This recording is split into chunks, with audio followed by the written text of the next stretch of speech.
የፊልሙ መጀመሪያ ላይ አስፈሪ ላብራቶሪ ውስጥ አስደንጋጭ እጤዎች የበቀሉባቸው ተሳቢ እንስሳት በሞቱ ሳይንቲስቶች መካከል ሲርመሰመሱ እንመለከታለን። በዚህ መሃል ኮሪያዊው ዶክተር ያንግ ጂሱ ሴት ልጁን ለማስነሳት በምስጢራዊ ሰረም አማካኝነት የሚያደርገውን ጥረት አላቋረጠም። በድንገት በዚህ እብደት በሞላበት ሙከራ ምክንያት ከመቶ በላይ ሰዎች እንደሞቱ ማስጠንቀቂያ የተሰጣቸው ፖሊሶች ወደ ላብራቶሪው ዘልቀው ይገባሉ። ያንግ ጄሱ ግን ቆራጥ ሆኖ ፖሊሶቹ ተኩስ ሲከፍቱበት ሴረሙን ለሴት ልጁ ይሰጣታል። በመጨረሻም ዶክተሩ ይወድቃል። ሊይዙት ሲንቀሳቀሱ ኃይለኛ የመሬት መንቀጥቀጥ ሲኦልን ያናውጣታል። ሁኔታውም ወደ ከፋ ሁከትም ይለወጣል።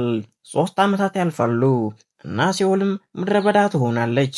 ለመትረፍ የቻሉ እድለኞች ቀናቸውን ምግብና ውሃ በመፈለግ የቀሩት ደግሞ የዱር እንስሳትን በማደን ያሳልፋሉ። ከእነዚህ ተርፈው ከቀሩት መካከል አዳኝ የሆነው ቾይ ጂንዋን በአንድ ወቅት በመንገዶች ላይ የሚንቀሳቀስ አንድ ግዙፍ አዞ ያጋጥመዋል። ጂንዋን ቀስቱን መዞ አዞውን ቢመታውም ከጥቂት ደቂቃዎች በኋላ አዞው እንደገና ተነስቶ አሳዳጁ ይሆናል። በአቅራቢያው በሚገኝ መኪናው መጠጊያ ቢፈልግም ለአፍታ የማይቆመው አዞ መኪናውን ሰብሮ ሊገባ ሲል እንደ ዕድል ሆኖ የጂንዋን አጎት ናምሳን በፍጥነት ጣልቃ ገብቶ አዞውን ይገለዋል። በዚሁ መሃል ሃንሱናና አያቷ የቅድመ ፍጻሜ ዓለምን ሲያስታውሱ እናም መተማመን ቅንጦት በሆነበት ዓለም ውስጥ እየኖሩ ነው። ሆኖም ናምሳን ወደሚገኝበት ብዙ ሰዎች ወደሚሰበሰቡበት የአውቶቡስ ዲስትሪክት ለመጓዝ ይወስናሉ።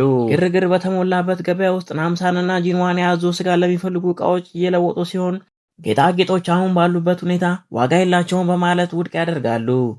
ከአንዲት ሴት ተቃውሞ ቢኖርም እሷ ግን ስለ ጌጣጌጥ የወደፊት እሴት አጥብቃ ትናገራለች። ጂንዋን ግን የተለወጠውን ዓለም መቀበል እንዳለባቸው ይመክራል። በዚህም ታሪክ ባቢ ይለዋወጣሉ። ሃንሱናና አያቷ ሲደርሱም ሞቅ ያለ አቀባበል ይደረግላቸዋል። እናም ናምሳንን የሃንሱናን ሕይወት ስለታደገ ምስጋናቸውን ይገልጻሉ። ልብ በሚነካ ልውውጥም አያቷ ሻርፓን ስጦታ ሲያደርጉ በምትኩም ስዕል ይቀበላሉ እና ጥሩ የስጋ ቁርጥራጮችን ይገዛሉ። ሆኖም ግን አደገኛ ወንበዴዎች ቡድን አንድ የተወሰነ ሰው ፍለጋ ወደ አካባቢው ሲገቡ ሰላሙ ይናጋል። ከወንበዴዎቹ መካከል የሆነው ጁንፒንግ ሃንሱናን አይቶ ሊይዛ ሲሞክር ጁዋን ጣልቃ ይገባል። ነገር ግን በአሰቃቂ ሁኔታ ይደበደባል። እንደ ዕድል ሆኖም ናምሳን ጣልቃ በመግባት ወንበዴዎቹን በባዶ እጁ ተፋልሞ የበላይነት ይወስድባቸዋል። ጁንፒንግን ከዚያም በኋላ ናምሳን እንደላካቸው ሲጠይቀው የድሮ ጠላቱ ታይገር መሆኑን ይረዳል። በተጨማሪም ንጹህ ውሃ ያለበትን ጠርሙስ በጆፑንጊ ላይ ያገኘ። እሱም ጠርሙሱን ከሩቅ ከፍታ ካለው ህንፃ እንዳገኘ ይገልጽለታል። ናምሳን ለታይገር መልእክት እንዲነግረው ይነግረዋል። ወደ ሰፈራቸው የሚደረግ ማንኛውም ተጨማሪ ወረራ ከባድ ቅጣት እንደሚያመጣ አስጠንቅቆ ይህ ዘራፊዎቹን በፍርሃት እንዲሸሹ ያደርጋቸዋል። ይህ በእንዲህ እንዳለ ውድ ጌጣጌጥ ያላት ሴት የናምሶንን ጀግንነት ከተመለከተች በኋላ የፍቅር ስሜት አደረባት። ነገር ግን እሱ የእሷን ስሜት ሳይመልስ ገበያውን ለቆ ይወጣል። ወደ ቤታቸው ሲመለሱም ናምሳንና ጂንዋን ስለ ከፍተኛው ህንፃ ይወያያሉ። በሃንሱና ቤት ሲያልፉም ራሷን መምህርና የበጎ ፈቃደኛ መሪ ብላ የምትጠራ ሴት ያገኛል። እሷን በንጹህ ውሃና ምግብ ቃል ገብታ ሃንሱና እንድትቀላቀላቸው ተሳምናታለች። ምንም እንኳን በመጀመሪያ ቢጠራጠሩም የተሻለ ህይወት የማግኘት እድል ስላገኙ ወንዶቹ የእንግዶቹን አቅርቦት ለመቀበል ይወስናሉ። ጂዋን ሃንሱናን እንደሚያገኛት ቃል ይገባላታል። እሷም ስዕል ለሱ ትሰጠዋል። ምሽት ላይም ጂዋን ሃንሱናን በመልቀቁ ጸጸት ይሰማዋል። ነገር ግን ናምሳን በምድረ በዳው ያለውን አደጋና ሁልጊዜ እሷ መርዳት እንደማይችል ያስታውሳል። ጂዋን ናምሳን ጌጣጌጥ ያላትን ሴት እንዲያገባና እሱን እንዲያሳደገው ድፍረት የተሞላ እቅድ ያቀርባል። ይህም በከፍተኛው ፎቅ ህንፃ ስር ሰፍረው ለሃንሱና ቅርብ እንዲሆኑ ያስችላል። ሆኖም ናምሳን በሀሳቡ ፍጹም ይቃወማል። ራሳቸውንም ለማዘናጋት ወንዶቹ በሌሊት አደን ይጀምራሉ። ሃንሱናና አያቷ እና አብረው ያሉት ሰዎች ጉዟቸውን ወደ መዳረሻው ሲቀጥሉ በፍርሃት የተሞሉ ሌሎች ቤተሰቦች ከልጆቻቸው ጋር ይቀላቀላቸዋል። በዚህም የጉዞ ክፍል ላይ ነው ሃንሱና ከሌላ ተጓዥ ከሊዮ ጋር የምትገናኘው። ሁለቱም የ18 ዓመት መሆናቸውን በመረዳት በፍጥነት ይወዳጃሉ። የሃንሱና አያትና ሌላ አዛውንቶች ጉዞውን ለመቀጠል ከመጠን በላይ ሲደክሙ መምህሯ ለማረፍ ወደ ሕክምና መስጫ ስፍራው እንዲላኩ ተጠቁማለች። ሁለት ሰዎች አዛውንቶችን ወደ ሌላ አቅጣጫ ሲመሩ በድንገት ሁለት መኪኖች ከቡድኑ ፊት ለፊት ይገለጣሉ። መምህሯ ለእነሱ እንደደረሱ ስትገልጽ ሃንሱና አያቷ ቅርብ ከነበሩ ለምን እንዳልተወሰዱ ትጠይቃለች። ሃንሱና ያላትን ጭንቀት ቢኖርም መምህሯ አያቷ ደህና እንደሚሆኑ አረጋግጣላታለች። ሆኖም ሁኔታው በፍጥነት ክፉኛ ይለወጣል። ምክንያቱም የወንዶቹ የደከሙት አዛውንቶችን ወደ አቅራቢያቸው ወደሚገኝ ገደል ይዘው በመሄድ አስከፊ እርምጃ ይወስዳሉ። በአቅራቢያው በአደን ላይ የነበሩት ናምሳንና ጂዋን የሆነ ችግር መኖሩን አስተውለው በሰዎቹ ላይ ቀስት መወርወር ጣልቃ ይገባሉ። ነገር ግን እነሱም እንደ አዞ በሚገርም ሁኔታ እንደገና ይነሳሉ።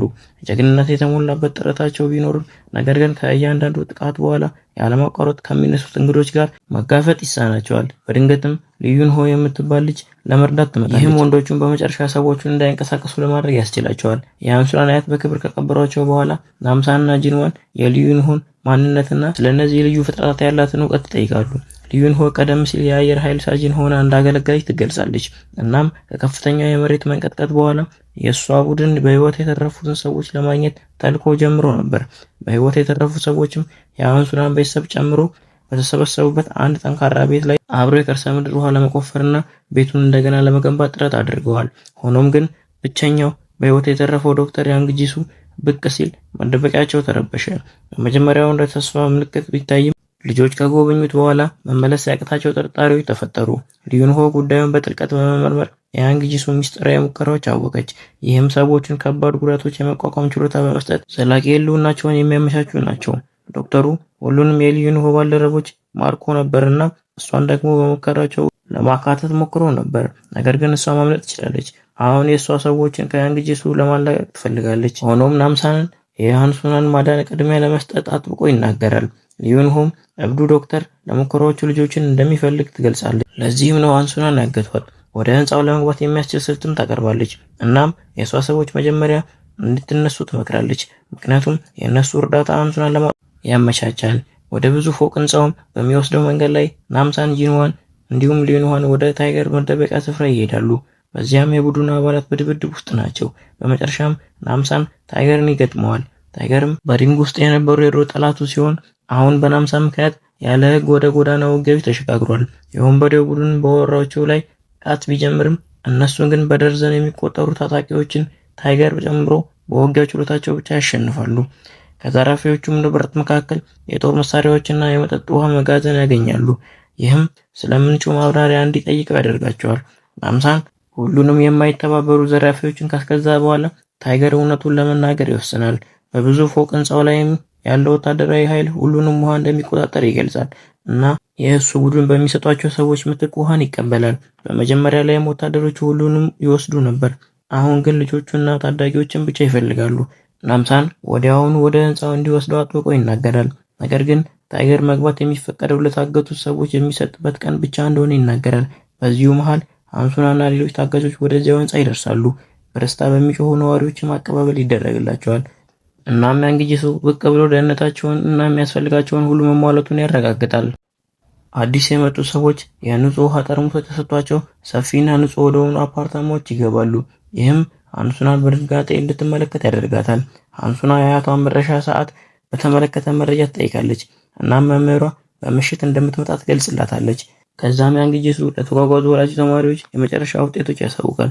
ከፍተኛ ውጤት ያስመዘገበው ተማሪም ቤተሰብ ምርጡ አፓርታማና የተለያዩ መብቶችን ያገኛል። የዚህም ነገር አዲስ የመጡትን ሰዎች ግራ ያጋባል።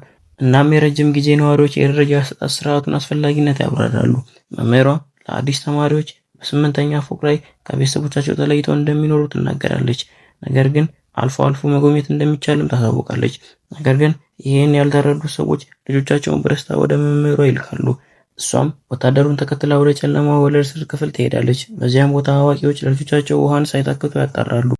አዳዲሶቹ ልጃገረዶችም ሲደርሱ በመሰረቱ ላይ ያሉት ልጃገረዶች ቁጥር ወደ 19 ይደርሳል። መምህሯን በፍጥነት ለያንግ ጂሱ ሪፖርት አደርጋለች። መምህሯ ከዚያም አዲስ የመጡትን ክፍሉን ታስተዋውቃቸዋለች። እናም ሃንሱናን በሌሎች ታዳጊዎች ላይ የሆነ ችግር እንዳለ በፍጥነት ታስተውላለች። ሁሉም ከጆሮአቸው ጀርባ ልዩ የሆነ ጠባሳ አላቸው። በትምህርት ወቅትም ስለ ሰውነት አናቶሚ ይወያያሉ። መምህሯ ዶክተር ያንግ ጂሱን ያለ ውሃና ምግብ መኖር የሚያስችል አዲስ ሜታቦሊዝም ስርዓት ለመፍጠር ያለውን ምኞት ታብራራለች። ይህም ያንግ ጂሱ ለሰው ልጅ መነቃቃትና አዲስ ስልጣኔ ለመመስረት አስፈላጊ እንደሆነ ያምናል። ሃንሱና ያንግ ጂሱን ለምን ከቤት ውጭ ላሉት ሰዎች የውሃ አቅርቦት እንደማይሰጥ ለመጠየቅ ድፍረት ታገኛለች።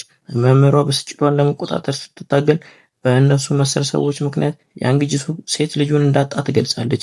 በአዲሱ የሰው ልጅ ለመተካት አዲስ ሰው ምርጫ ሂደት ማለፍና በዶክተሩ ምርምር መረዳት አለበት ትላለች። ሃንሱና ጥንቃቄ የተሞላበት ጥርጣሬ በተቃራኒ ሊዮይ የተፈጠሩ ባሉት ነገሮች በደስታ ለያንግ ጂሱ ዓላማዋን የማያወላውል ድጋፏን ቃል ትገባለታለች። እኩለ ቀን በሆነም ሰዓት ወታደሮቹ ወደ ክፍል ውስጥ ገብተው ለተማሪዎቹ የንጹህ ውሃ ጠርሙሶችና ምሳ መያዣቸውን ያከፋፍላሉ። ከዚያም ያንግ ጂሱ ይገባል። ምግብና ውሃ መቆጠብ ያለውን አስፈላጊነት በመናገር ተማሪዎቹ ሁሉንም ነገር እንዲመገቡ ያበረታታል። መምህሯ ሊዩይን ለብቻዋ በመጥራት ለሚመጡት ሙከራዎች ቀጣይ እጩ እንድትሆን ለዶክተሩ ትጠቁማለች። አንሱና አሁን በአያቷ ምክንያት በመጨነቅ መምህሯ ግልጽ እንድታደርግላት ትጠይቃለች። እሷም የአያቷ ሁኔታ እየተባባሰ በመምጣቱ በሕክምና መስጫው ስፍራ ለረጅም ጊዜ መቆየት እንዳለባት ታብራራለች። ሌሊት ላይም አንሱና በድብቅ ክፍሉን ሚስጥራዊውን ህንፃ ለመቃኘት ጉዞ ትጀምራለች። በመጨረሻም በያንግ ጂሱ ቢሮ ውስጥ ራሷን አገኘች። በዚያም የዶክተሩ ማስታወሻ ደብተር ታገኛለች። ይህም ብዙዎቹ በውድቀት የተጠናቀቁ የእሱን በርካታ ሙከራዎች በዝርዝር የሚገልጹ ነው። አንሱና ወደ ሌላ ክፍልም ስትገባ ሊዩይን ብዙ ቱርቦዎችና ሽቦዎች የተገናኙባት ራሷን በእንግዳ የንብረት ማሰሪያ ሁሉ የተጠበቀች ላቦራቶሪ ውስጥ ታገኛለች። አንሱና በድንጋጤ ያልታደለችው ልጅ የዶክተሩ የቅርብ ጊዜ ሰለባ ሆናለች ብላ ትረዳለች። በዚህ መሃል በስራ ቦታው ላይ ፈረቃ ሲለዋወጡ የሊዩይ ወላጆች ሴት ልጆቻቸውን ለማየት ጠባቂው በድንጋጤ በልጆችና በወላጆች መሃል መገናኘት የተከለከለ እንደሆነ ያሳውቃቸዋል። ሆኖም ግን ወላጆች የመምህሯን ቀደምት አስተያየት በመጥቀስ አጥብቀው ይናገራሉ። ዶክተሩን ተጠርቶ የሴት ልጃቸውን ደህንነት ለማረጋገጥ በላቦራቶሪ ውስጥ ለመገናኘት ሀሳብ ያቀርባል።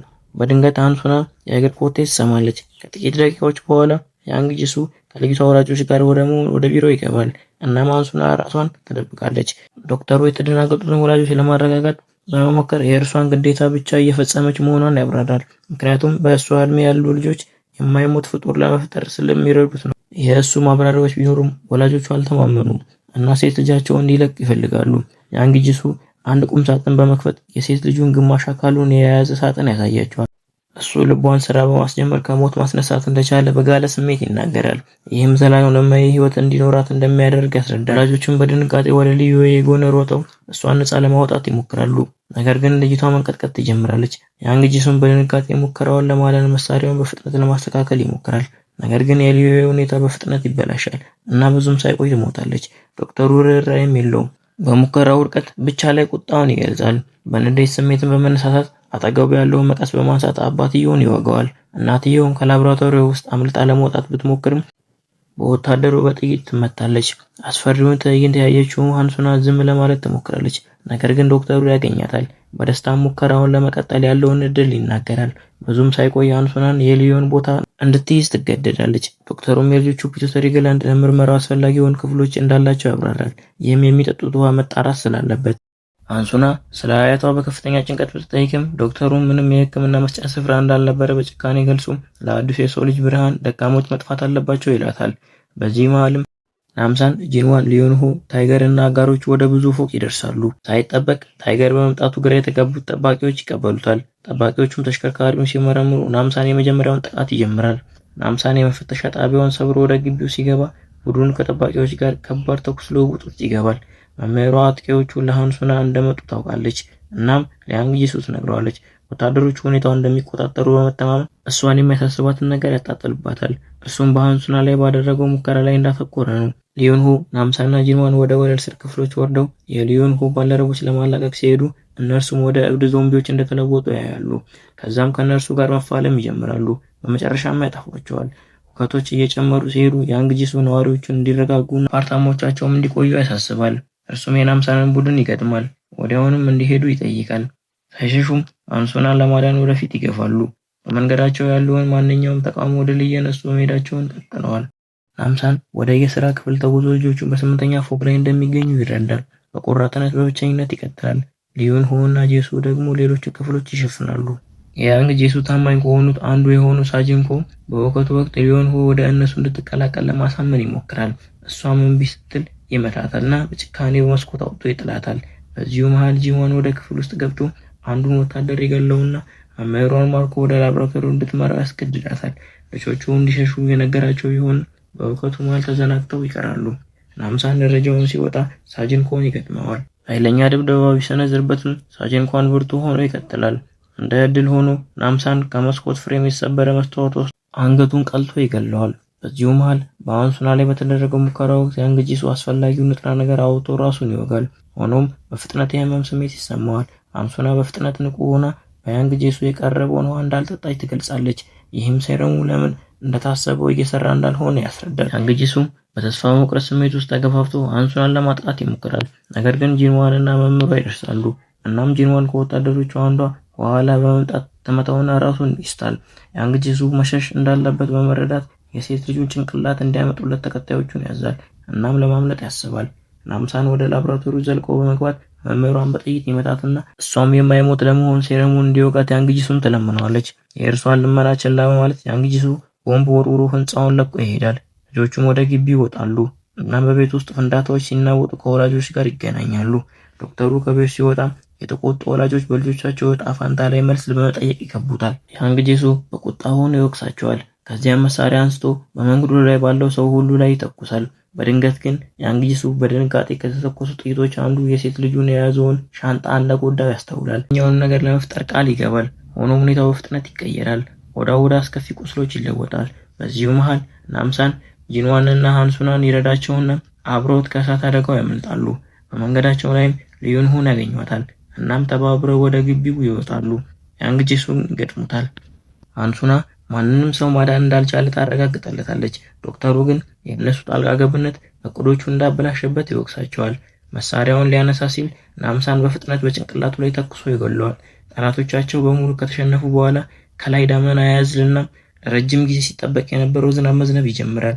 ሊዩንሆ በቤቱ ውስጥ አዲስ ህይወት ለመጀመር ፍላጎቷን ትገልጻለች። እናም ሶስቱ ሰዎች ወደ አውቶቡሱ ዲስትሪክት ይመለሳሉ። የቀድሞ ህይወታቸውንም ይቀጥላሉ። በጊዜ ሂደት ጌጣጌጥ ያላት ሴት ጀግናዋን አዳኝ ናምሳንን ልብ ለማሸነፍ ቆርጣ በገበያው ላይ እንደገና ብቅ ትላለች። ይህም አዲስ ምዕራፍ መጀመሩን ያመለክታል።